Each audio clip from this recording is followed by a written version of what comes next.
Hey guys, you are still working on your multiple meaning words.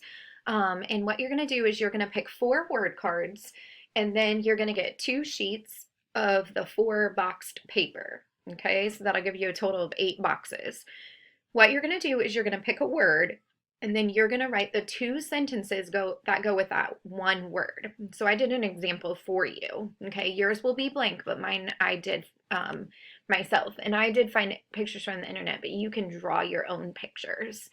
So the first one I said was the duck swam in the pond. So our word here is duck, but then there's another meaning of duck. In this sentence, I wrote, Dad had to duck his head. And so those would show the two meanings of duck. The next example I did was of park. And so the first one says, it's fun to play at the park. And then that would be like the place that you can go. The other one is park the car in the space, like in a parking lot. Okay.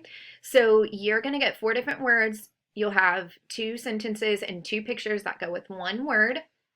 And then you're going to get your next word, and then you'll have another sheet and you'll put your other two words on that. So that'll give you a total of four words with eight sentences and eight pictures.